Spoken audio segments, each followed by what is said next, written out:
Hey there, Sean Tuttle here, the Natural Professional. This is my official report back after the World Domination Summit in Portland, 2012, last weekend. In my last video, I said that what I was really looking forward to was the inspiration and the networking, and that, yeah, mostly those two. My expectations were blown out of the water. I haven't done my wrap-up video all week long because I've been a little bit speechless, frankly. So the three things I wanted to mention that I feel particularly blessed to be walking away with. One is support. Like I'm just feeling this wellspring of support. This depth from camaraderie and encouragement and inspiration that I can do anything.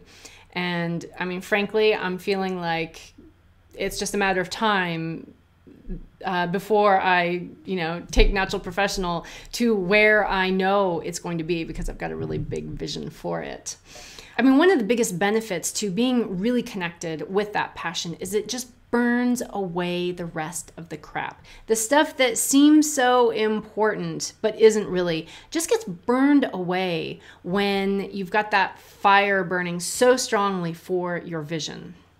Which leads me to the second thing. Both in preparing for this event, as far as, how did I want to introduce myself? What was I going to say that I'm doing? And that type of thing.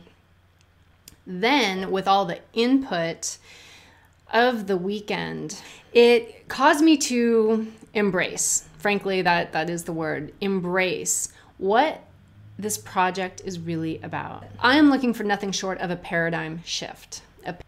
I want to see a shift in the dominant paradigm to one that supports us on our journey of authenticity, that honors sustainability, and encourages us to act and feel that we're all in this together.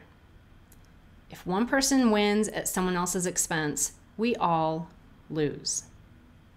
The third thing that I am very grateful that came out of this adventure, it got me to revisit my own Natural Professional Matrix in the Passion column. In the last video, I talked about the Natural Professional Matrix, but I was talking about the Peace column because I was going to this conference and I was talking about strategies for coming back to home, for taking care of myself in this, kind of crazy environment. What do I do for full reset, ongoing practice, and rescue in the passion department to stay on track and to keep that fire burning brightly?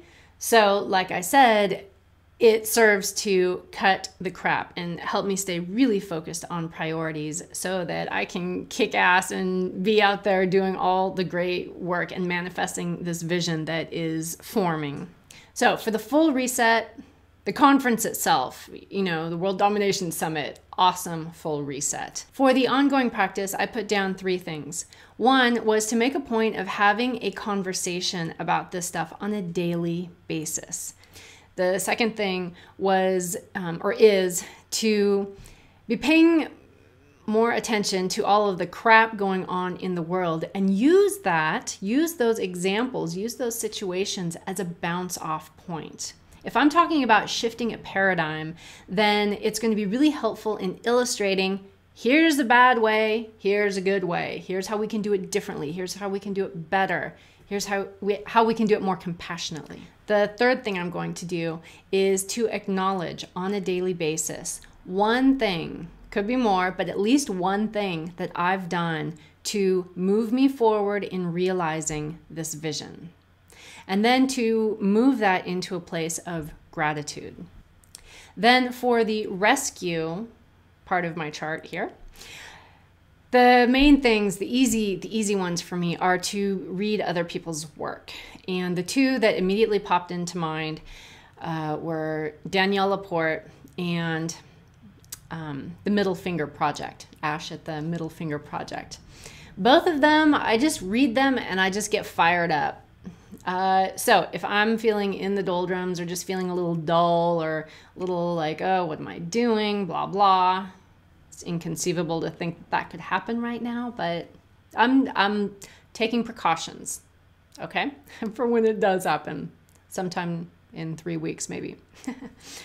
Is pull up those websites and just keep reading until I feel my own spark get going and get that flame going again. So those were my 3 main things that I'm so grateful for. And I'm going to throw in a fourth, this fourth takeaway that I still have a hard time talking about without tearing up. At the end of the conference, at the very end, the guy who put it on, Chris Guillebeau, who wrote the $100 Startup, was talking about just the good work that everyone is doing. They did a little profiling. They did some case study, or they invited people from the audience to come up and share some of their story. And about 12 or 14 people did. And these were, just your everyday attendee. And if you hadn't actually heard these people's individual stories, you'd have no idea how much awesome stuff is going on. These projects were just incredible. And so at the end, Chris is talking about, well, I know that there are a ton more projects and they don't need much to really get going. And it turned out, get all teary, that there was quite a bit of both from the fees and being in the black on this event, and then from an anonymous, to us, donation. He had a pool of money that he distributed to the attendees of the conference to go out and do our own good work and do our projects. He gave us a